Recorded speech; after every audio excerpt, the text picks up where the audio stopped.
Hello, and welcome to the show. This is just a short intro before we begin the episode, which I'm sure you will enjoy. We have a few things to share which are specials this weekend. If you're a writer and love the process and inspiration of writing on a classic typewriter, you can experience this magic opportunity by purchasing your very own typewriter. We do also have vintage or antique typewriters. Or if you already have a typewriter and it's broken, we are able to so that your writing process can be that much more beautiful and enjoyable. Whether you're sitting at home or a cafe or traveling the world, you can now be motivated to write anywhere, anytime. Next, staying on the topic of writing. If you would like to purchase my phone book, they are now published and available.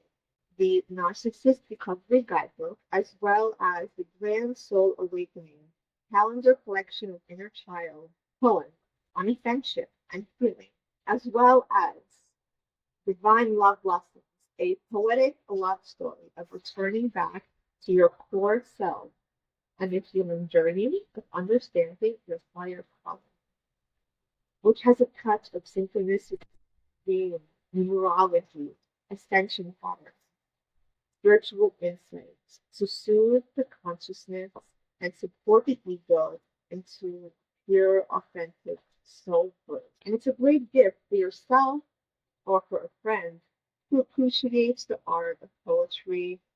Next, you can order the personalized art painting, which is perfect for birthday gifts and holidays. And it's just a great opportunity to become creative and to inspire the younger generation or adults as well. And you can also decide which kind of art this is, which can be seasonal or biblical or a Disney character, or really anything that inner child was fine for. Next, tutoring is also available from grade school to middle school to high school to English courses. We have books in math, reading, writing, essay help, resume help, college admissions, essay help, all kinds of tutoring. Last but not least, we have virtual ballet lessons and classes available for all ages and all levels. There are ballet bar workouts included, and all you need is just a little bit of space and a chair or something to hold on to. And this is going to be with accompanying classical orchestra music to bring a sense of levity and joy and just fun overall, while also strengthening the body and adding flexibility and grace to your daily posture. And I have a unique experience as I grew up performing at an infant center with the New York City Ballet, with my Anna City Ballet, with Alvin Ailey American Dance Theater, and also at Madison Square Garden. So this unique mix of artistic expression has inspired me to create a whole list of ballet choreography, ballet classes, and to inspire people to come along on the journey to awaken their appreciation and their gratitude for body movement and body positivity. And I'm excited to share this with everybody, and everybody is open to join. It's available for everybody. And we focus on creating elegant movement to the rhythm of the music, which makes you feel comfortable in your own space, at your own pace, and in your own skin. And this gives you an opportunity to enjoy the journey of imagination, beauty, integration, and create a sense of gratitude for yourself, for others, for music, and for movement. Classes are in session and all online. And if you would like to have me on as a guest on your podcast and would like to be a guest on my podcast, please do let me know. And I am also collecting new interviews with upcoming information on any of the things that I have mentioned. If you would like to participate in, or to purchase, or to just join the community, please send me an email at growth and grace mindset at gmail.com. After all of the logistics are out of the way, Enjoy the show. Welcome to the Growth, Grace, and Gratitude podcast. We'll talk about all things mental health, healing, entrepreneurship, business, success, fitness, and so much more. And today we have a special guest. This is Dr. Chelsea Pierotti, a former professional dancer and currently works as a sport psychologist and high performance coach for dancers and dance educators. As a speaker, workshop teacher, and podcast host, Dr. Chelsea's mission is to help create happier, more successful dancers through positive mental skills. She also has a website, chelseapierrotti.com, and she has a podcast, Passion for Dance. So I'm so excited to speak with you. Welcome to the podcast, Chelsea. Thank you so much for having me. Happy to be here. Yes, it's so nice. I love the topic of like dance and connecting the spiritual lifestyle to dance. And I feel like so many of our listeners are, especially now, it's like the back to school season. A lot of people are returning maybe to dance class, kind of like going back into the grind and feeling that groundedness and connectedness to be inspired to dance. And how did you actually go on this transformation from dance to your current journey? But I feel like it's so interesting. I also actually share that because I personally grew up performing ballet, and as I got older, I kind of was like thinking, am I gonna do this all the time, or should I kind of, choose something that's more aligned with what I want? And I feel like, yeah, and then I kind of started doing more article writing and towards the journalism side. So, and also I shifted to be more of like a dance teacher, dance coach, and mentor. So I think it's interesting how we kind of like have that in, you know, Yeah, similarity. absolutely. And it's a dance never quite leaves, even if it looks different, right? Yes, I grew up studio dancer, kind of traditional studio, all the styles, all the competitions, and I fell in love with ballet and in middle school, and just really started doing that more intensely. Did some apprenticeships with some big companies, and then I was a professional ballet dancer the year after high school. And then it actually turned out not to be a good fit for me. I think it was one of those moments, if you're talking about journeys and our paths, is it was I reached the goal, right? That was the dream. I got the professional contract, I had this job, and there were parts of it that I really did enjoy. But there were definitely parts that I didn't. And I started kind of pulling back. I'm like, okay, is this what I thought it would be? Is it what I really want? And so I started to kind of pivot more. Had been teaching dance kind of in high school, and it was like I really liked actually being backstage. And it was sort of an epiphany that I actually found more joy and fulfillment like standing in the wings and watching people dance that I had been able to teach and help. So I leaned into that, even though I was, relatively young. I had years left to dance, but I wasn't happy with it. So I transitioned to kind of behind the scenes stuff. Did lots of teaching dance, coached a high school dance team, uh, and then parallel life did the academic side to have my PhD in sports psychology, and then now was able to kind of marry the two, where I can take what is traditionally done in, we call them the big five sports, like traditionally done with athletes in, football, soccer, rugby, basketball kind of thing. And I'm able to take that work and translate it into performing arts and just any kind of performance. It's still like high pressure performance, no matter what it is, whether it's dancing, giving a speech, going to a job interview. And I try to take that work and apply it to the artist. So yeah, dance is still for sure in my life. I just pivoted how I show up and how I serve. I love that. That's such a beautiful story. Yeah, and I feel like it's so interesting because when I was younger, I feel like dance was kind of this limited thing where if you auditioned, you got the opportunity, and it was kind of like not everybody was able to have this journey or have this experience. And I feel like how like you and me and so many people are, they had this experience. It's kind of like, a luxurious kind of like magical experience that not everybody could get. And now I feel like so many more people are opening up to kind of expand dance for others, like to be open to kind of like share this to others because I feel like before there was kind of so many like limitations to dance where you have to be the perfect. You still have to do be the perfect kind of size, I guess, if you're trying out for the big companies. But I feel like a lot of professional dancers have opened up their doors to like let in more people that otherwise wouldn't even be given a chance to experience dance. And I feel like if dance is so beautiful, it's like why not expand and let everybody else have a chance to do it? Absolutely. And our industry has work to do, but it is so much better. So Totally. we're trending in the right direction at least. Yes, I think it's Yes, more opportunities are there for sure. yes, yes, totally. When it comes to like you guide dance teachers as well, right?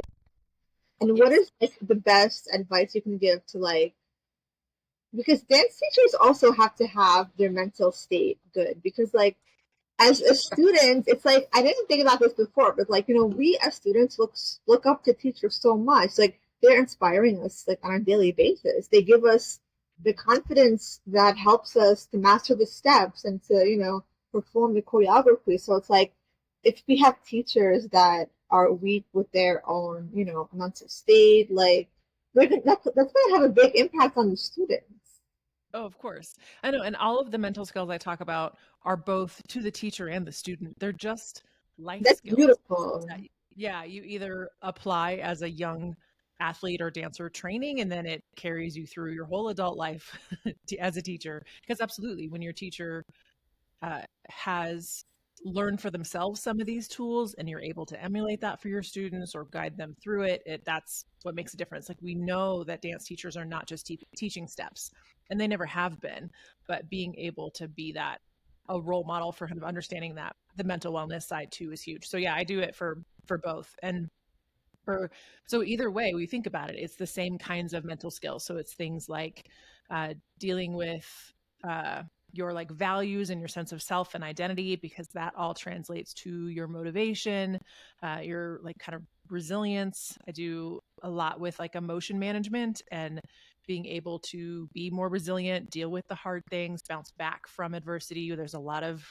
rejection and challenge in this space, and so being able to handle that. And so like the big things I guess are really in that like resilience place, motivation, and mindset in general. So self-talk, being able to be more positive, using visualization, things like that all kind of come together. And they're really the same skills whether you are still performing or you're teaching or you've moved past all that, but dance is still a great place to learn that. Yeah, yeah, that's so true. Like I remember I had some teachers when I was growing up, and it was like the first point class or something like that, and I was scared of the teacher because like they were, I guess, very strict, and Right. we don't want to mess up. We're like, we want to be perfectionists, we want to be like, perfect dancers and do the correct steps. And I think one time we had like a substitute come in to give us a point class, and like the whole class was so relaxed, and we had so much more fun. And I feel like that's like the first day that some kids were actually doing like double turns the first time. And it's just so interesting how like, and the substitute, but I think that because she didn't give us so much pressure, I Yeah. feel like she allowed us to relax into our knowing that we're able to like just do it. And I do think it's interesting to have that that kind of polarity to see how teachers really do affect students. And it's like, Yeah. have you ever had this kind of experience, or have you helped teachers kind of like be strict, but also like allow that kind of confidence to Yeah. rise in the Yes to children? both. Yes to both for sure. I definitely had it. And I think, like many of us who have turned our dance careers into a different kind of career, a lot of what I do is based on what I had that was wonderful and what I didn't have that I wish I had. Like you just put it together to try to make something better now. You know better now, let's do better. And I had some wonderful experiences as a dancer and others that are kind of traditional in the ballet world, especially that I'm glad we're trying to get away from. So Yeah. but for teachers, yes, there's so much about the environment that you create and setting up that classroom. And so I talk to a lot of teachers right now that are like scared to be more strict and scared to really challenge their dancers because of more this mental health movement, like being aware of mental health, which is all wonderful. And, speaking on that mental health platform, I'm so glad that we're talking about it more. People are aware of it. It's all a good thing. But teachers are nervous. Like, how do I challenge them without, hurting them? How do I not, harm their mental health? But if you, coddle and you're too kind or it's too lax, you don't get the benefits either, right? It has to be kind of this in between. So what I talk to a lot of teachers about is this balance between the understanding the difference, I guess I should say, is understanding the difference between mental health and mental toughness. And that, mental health is the larger concept of your overall well-being. And that's what we think of about people who have mental health disorders, depression, anxiety, eating disorders, substance use. Those are mental health disorders. Mental toughness is understanding your emotions and being able to cope with them, and they're completely different things. So you, as a teacher, you can build mental toughness in your athletes with building that resilience, allowing them to push through challenges, not give up easily. Like, you can be that, like, I expect more of you, let's do this. You can be that teacher, and it doesn't have to harm their mental health. Again, like, they're separate. And so the mental tough piece is really about creating that environment of genuine care. I care about you as a person. I care about your advancement in whatever we're trying to learn here. And because I care about you, I'm going to challenge you because I think you can do more. So it's like offering a challenge in a space that I'm offering you this because I believe in you, rather than kind of the old school version of like, I'm going to keep pushing you until you get it right because you're not good enough. It's like, now I'm going to keep pushing you because I believe you can get better and I believe in your ability. So it has like a different tone, but you're still challenging, holding accountable, pushing people past what they thought they could do. That's what any good coach does. So yeah, it's that understanding the difference, not being afraid of it, and leaning into creating a place of pushing for more mental toughness with that like care and understanding behind it. I love that. Yeah, that's such a beautiful reminder. And it's like you mentioned, that high performance coach aspect. It's like we want to be successful. We want the dancers to do a good job. And yeah, it's such a great reminder also, like, to teachers, that they do have a power and ability to still be like a really great teacher. But it's kind of like, yeah, it's like knowing how to not over push the students, because yeah, very traditional way, it was over pushing them, and it's kind of like completely not even tuning into the mental state. It's like that didn't even exist. That kind of mentality, it just didn't even exist. And now we did kind of make that shift into like mental health has become like huge, and almost sometimes, and all the time, it kind of even becomes a priority. So sometimes people even become a little bit lazy. That's why it is actually a great reminder to kind of, like you mentioned, about finding that balance, to inspire, and to also take it into account, like, yeah, your mental health. You do have to still be aware of it to see if, like, you're not over pushing yourself, and like burnout, like that's also like a big topic for dancers and teachers. Yeah. No, and that mental toughness part, it is, again, it's like understanding your emotions and how you really feel, and then intentionally choosing a way to cope with them. So I think with mental health, there's this misconstrued information out there now that we want to, like, I have to get rid of anxiety and I should never feel that way. I'm like, nope. Like, you're going to have all the emotions. It's not going to stop. Anxiety is here to protect us. It's here for a reason. Doesn't mean it's always fun. We don't want it to overwhelm, but it's not going to go away. And so it's more about helping, or sadness, right? The sense of defeat or guilt or any of these negative emotions that can come up. You're never going to make them go away. That's not the goal. Like, being mentally tough and mentally healthy is actually understanding your emotions. Am I nervous? Am I jealous? Am I like, how do I really feel? And then, is this something that is so severe I need to go seek help and pull away? Or am I just a little uncomfortable right now? And then I'm going to choose to cope with this in a way that will support me. And that's the shift I'm seeing with a lot of dancers and teachers, of understanding, like, okay, I'm not in a good headspace today, or, I'm overwhelmed, or I'm sad, or whatever's going on. But that doesn't mean you just quit and go home. You're like, I'm a little uncomfortable today, but I'm okay. I can use my coping skills and show up the way I want to show up in a way that's, important to me. So it's finding that balance. You're not going to make all the negative stuff go away. That's not the human experience. It's a good thing. We wouldn't get all the positives if we did that either. So, uh, and just it's about learning for yourself. Yeah, like where's that boundary of I'm a little uncomfortable or this isn't a great feeling, but I'm okay and I can continue to cope and push through this. Yes, yes, totally.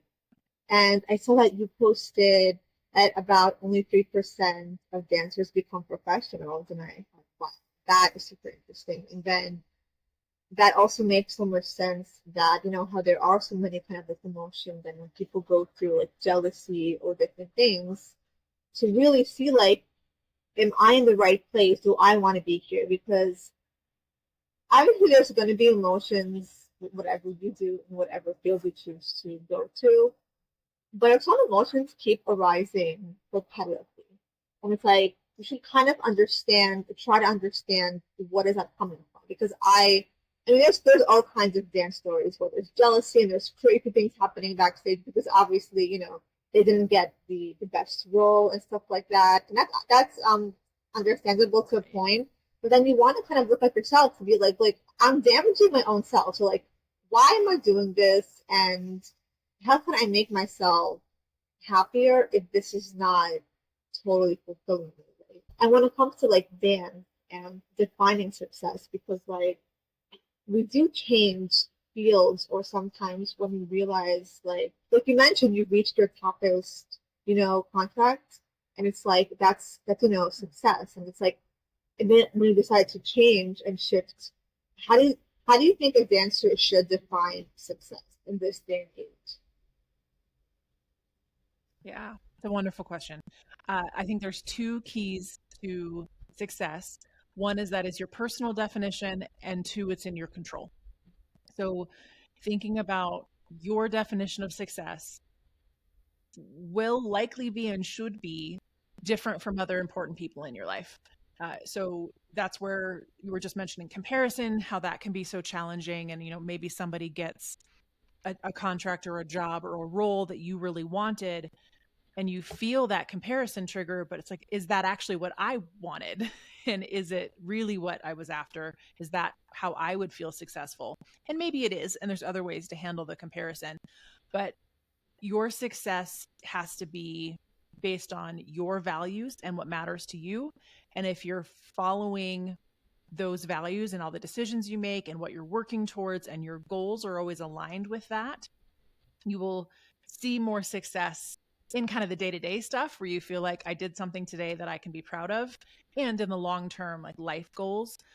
And then all of that, to the second point, is they're in your control. So with dancers, if you are defining success based on a decision someone else is going to make, right? So a decision to hire you, to give you that role, the judge's feedback, that's none of that is in your control. So you don't want your only way to say, I'm successful when I get this score, I get this job, I get this person's approval, because none of that's in your control. So you can take that feedback in, but your sense of success is within your control and tied to your personal values.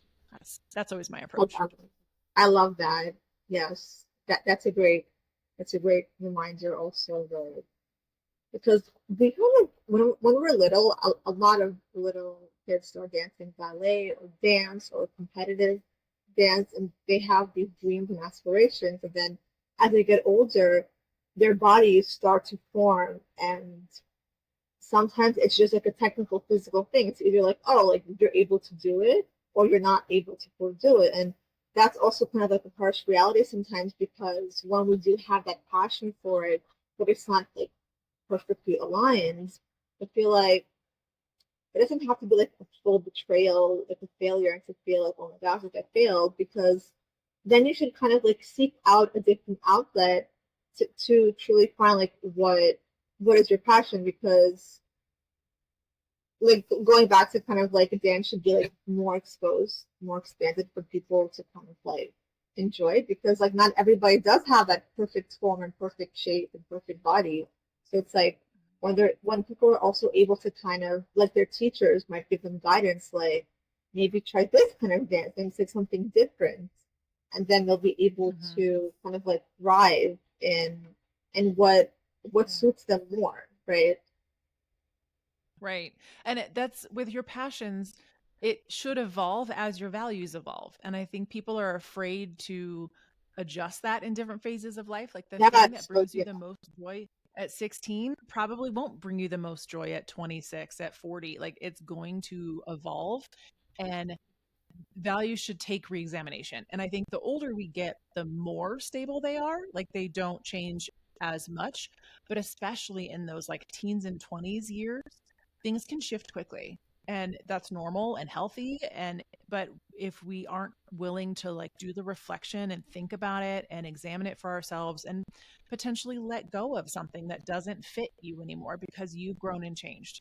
And it can still feel like there's real grief and loss to that, right? To letting go of a dream, to letting go of, even if you got there, like I said, I did it for a year and I was still like, mhm. and I'm sad to have let it go. It was still very emotional, but I knew it was right because it aligned with my values at the time.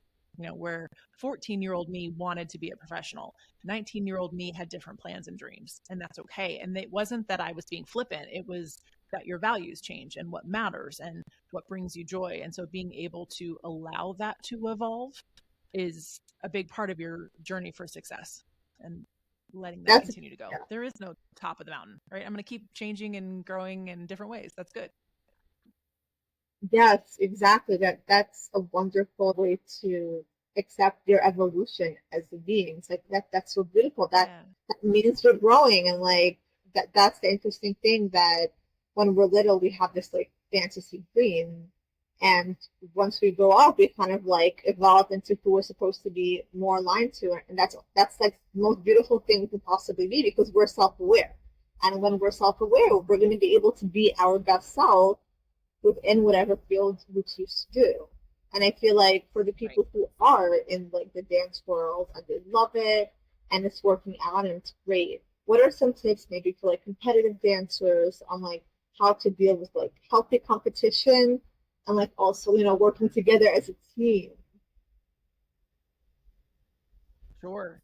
So I think when you are feeling that comparison come up, because it's comparing competitive either within teams, across teams, right? It's just, it can be super competitive. Uh, it's uh, usually the source of reflection. It's going inward and being able to think, like, what am I really feeling? Right. So just actually noticing and pausing for a minute, and like, what emotion is really happening? Kind of what I was saying earlier. Like, Right. am I actually jealous? Am I disappointed? If I'm disappointed, am I disappointed in what exactly? Like that it didn't happen fast enough, that it didn't happen to the right, like what is exactly going on? And that understanding of emotions, there's really dozens and dozens of emotions, and we really get stuck in like four. So trying to truly Right. understand, what is actually happening, uh, and because sometimes it's like you're upset that say someone else got a role that you really wanted or beat you at competition, their solo ranked higher than yours, and you're mad, right? And you're like, okay, I'm so mad. I'm like, okay, am I mad? Am I jealous? Am I disappointed? And then you get to like, okay, I'm disappointed. Am I disappointed in my own work ethic or my progress? Or am I just disappointed that the outcome wasn't there? And if you can separate that, you're like, actually, I'm not disappointed in my work ethic. Like I gave it everything. I was there. I'm disappointed in the outcome that that the judges did, that somebody else made the choice, but that's separate from me and what I did. And back to that sense of success, like success was full effort, enjoying myself on stage, performing the best of my abilities. I can be proud of that and let go of the disappointing outcome. It doesn't make me a bad dancer. And so with comparison, we tend to kind of label like, oh, well, I didn't score as high as I wanted to. I'm a bad dancer, rather than like, no, that routine that day didn't score very well or didn't score the way you wanted it to. That's okay. That's that routine that day. And it doesn't label you in your career as a dancer. And so it's doing the inner work to really think about what am I actually feeling? sometimes it's the question too of like, is that the truth? Because we have a tendency to, whatever our thoughts are, we just believe them. And we actually are like wrong all the time. But we just decide, like, if I had that thought, it must be true. And it's usually actually wrong. Like we catastrophize, we go to extremes. We're like, no, that's actually not real. So being able to kind of separate a little bit, what am I actually feeling? What am I thinking? Is that real? Uh, and then being able to redirect if there is that comparison or competition happening of like, how can I take this as inspiration? Is there something in this that could be inspiring to me that again goes back to what I care about and what I want to do? Um, so it's a lot of internal work and reflection that is hard, and it comes with maturity, right? That's really hard to do in middle school, right? Our brains can't even really do the ability to think about your own thinking isn't even an option until right around 12, like middle school. So we're teenagers in the dance world are just starting to learn how to do this. And so it is hard. I will, comparison has gotten me well into adulthood. It comes up and kind of, as I was saying earlier with emotions, it's not going to go away. It's just about learning like, oh, there's that comparison thing again. That's not helpful. What am I going to do instead? Right. And choosing to respond differently. Yeah, I love that. And it is kind of like going back to our own inner child. And so often, and not all parents, but a lot of parents, they had this dream for their child to become a dancer or to go into dance. And sometimes that pressure from the child of kind of like wanting to, to be perfect and to please their parents, please the teacher, that sometimes also leads into unhealthy kind of like thinking. Maybe a lot of times the child even sometimes forgets if they even like it because they're so busy trying to please somebody else. So I think that's Yep. also like, yeah, it's a good point to kind of like focus on. Yes, your emotions. It's such an interesting concept because like before we never really even thought about your emotions. We just had to just go Right. there. So go be Absolutely. perfect. Well, and that's what's interesting with performing arts too, is because especially in like traditional sports, you're told to like not be emotional or only be the kind of emotional that's helpful, like harness your anger and put it on the field, you know. And for dancers, I don't know, like I was always told leave it at the door, like do Yeah. not bring it in here, like this is not the place for that. And now I have feelings about that phrase, leave it at the door. But it's for a dancer, we are actually supposed to express so many different emotions. And so if you're not getting better at understanding them and really feeling them and processing them, you're not going to display them well either.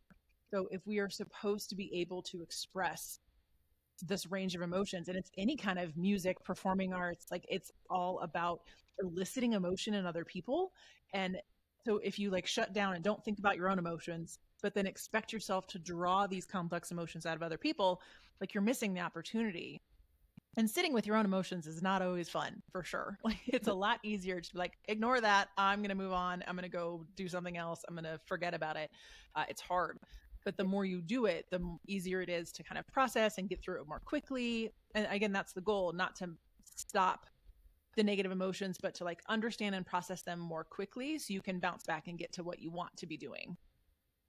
Yes, yes, totally. Yeah. And especially when it comes to like injuries, because so many dancers have to Mm-hmm. go through injuries, and Yep. psychologically, there's a whole thing that you have to kind of like. Sometimes they make you watch class, you have to like be in class, or also like coming back from injuries. It's a whole thing. Like psychologically, it's a whole thing. Yes. It's like your body has to readjust, and then your mind has to readjust. Are there any tips for that?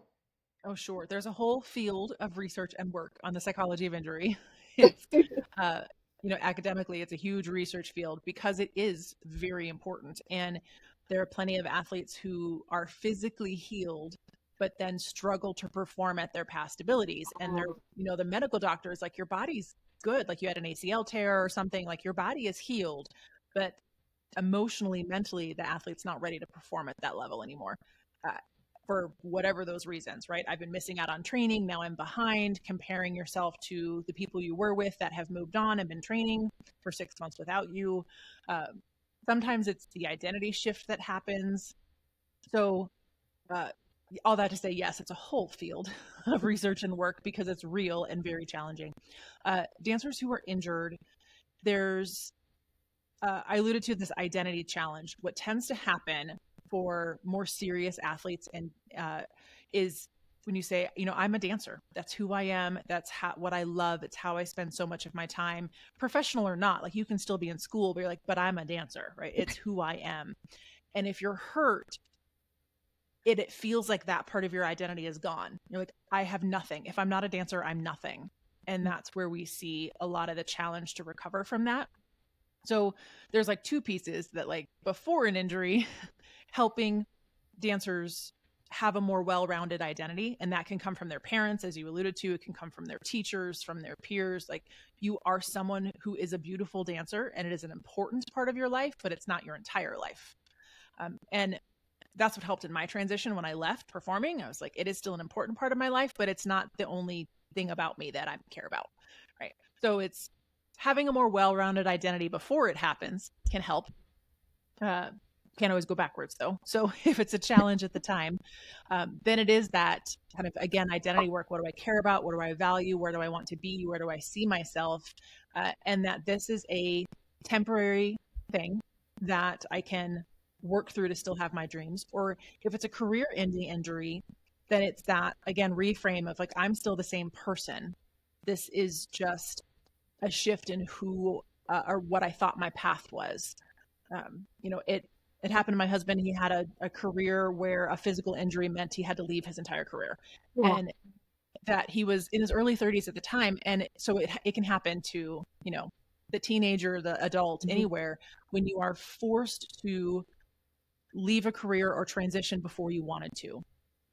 It's usually emotionally challenging because of the identity stuff of who am I if not this? I don't know what else to be, or who, nobody's going to care about me if I don't do that anymore. Yeah. So I always speak back to values. What do you care about? Are you living in those values every day? And when you continue to do that and they evolve, you discover more about yourself and can lean into those other sides of you.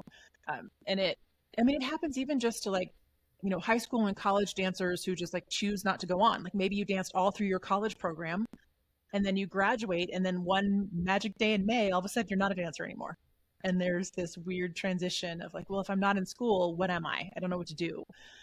So all that to say, wrapping it back to identity and doing that internal reflection or talking it through, and who am I? What do I care about? What matters to me? And what would make me feel successful, that maybe has nothing to do with dance. Maybe it is dance in a different way, the way you and I have pivoted. Like, it just looks different now, and that's okay. Yes, yes, that is so true. I love that because so many times we do kind of go through a spiritual awakening or some kind of like awakening journey when we do have injuries, and it's like sometimes the universe is like wanting us to shift and kind of like have to go on a different journey. And Yeah. sometimes not. Sometimes we're okay to go, right back to dance and to Right. whatever, whatever that's aligned to. And I just know like so many of my clients that have been going through like inner child healing work, that's kind of a big story, that they had some kind of injury or some kind of big like shit that happened. They're like, oh my gosh, like I'm no longer this. So like you mentioned, the identity, it no longer like suited them. And that's when they had like kind of like a panic situation and had to like Mm-hmm. reevaluate their identity, and identity shifting, and like all this kind of deep healing work start to happen. So it is an Yeah. interesting way, like from a spiritual perspective, how this kind of like is implemented to help us to realign to maybe like a better version of ourselves. Mm-hmm. Yeah, it's that outlook on it. Like, if it's forced on you the way an injury is, then is this, I think you can feel it's the both and. That's like the traditional psychology answer, right? Like, you can be upset, disappointed, mad that this happened to you, and grateful at what it's taught you and where your path is headed now. Like, you can do both. And you can mourn the loss and choose to move forward in a new direction. And that it takes the time, but it gives, if looking at it as a challenge, as an opportunity, is kind of always my broad mindset tip to lots of people. Like, whatever this challenge is in front of you, is this challenge an opportunity for you for some reason? And if it's an opportunity, it's a lot easier to kind of rise up to that challenge, to do what you want to do to help get past it. Challenges Yes. are good. Yes, totally. And especially like my podcast is a growth, grace, and gratitude. It's like it's all about gratitude. And I think today is National Radio Day or something like that. And it's Oh, really? like, yeah, like that reminds me like, oh, like how cool. Like we have this beautiful medium of music to help us, like to help a lot of dancers enjoy movement and enjoy dance. And I feel like it's also a beautiful reminder that everybody can kind of like connect to the art of music and art of dance and Mhm. kind of like just like you mentioned the gratitude, feel gratitude where you are now, and like you mentioned about values, looking at your values to feel like if you're not happy actually, where will I potentially be more happy? And that is a hard thing to do, but I feel like it's such a productive way to shift and to keep evolving to Right. find what's happy, what happy means. Right. Well, and kind of tying those two things together with the injury conversation and gratitude, if you are, you're feeling frustrated or sad, or, whether it's injury or some other reason, uh, gratitude is one of those things that can help kind of get you out of it. And it's actually not so much some of the newer research. It's not even so much like gratitude journals or writing it down. That can have a little bit, but we have a bigger impact in our brain when we express gratitude to someone else. No. And so being able to say, well, I'm not feeling very grateful right now. I'm really mad that this happened and I'm upset. And but I know my values enough to know that I care about that. I want to be that kind of person. So I'm going to take action, and then intentionally expressing gratitude to someone else. And it may not be about dance. It might, who the heck knows? It could be completely different, but you are bringing that into your experience. It's like, I don't have it right now and I wish I did. So I'm going to go do it and give it to other people. And it brings it back to you. And yeah, our brains have a stronger response when we give it than when we receive it. And so being able to intentionally cultivate that in your life when you need it most is powerful. Wow, that's so beautiful. Yeah, what a beautiful conversation. I feel like the listeners are gonna have such a great kind of inspired way to look at their journey, their integration, their evolution with dance teachers, and just combining this kind of like synchronistic way of enjoying life, kind of like figuring out how to align to their passion. Yeah. Oh, I hope so. It was wonderful. Yeah, thank you so much, Chelsea, for coming on. It was a beautiful conversation. Where do people connect with you and see your content? Well, thank you for having me, of course. And I guess if you are listening, and especially if you're in the dance community, I'd love for you to take a listen to my podcast. It's Passion for Dance. Talk about all things mental skills. It's resilience, mindset, motivation, and community. So wherever you get your podcast, Passion for Dance. Beautiful, beautiful. Thank you so much for coming on, Chelsea. Of course. Thank you.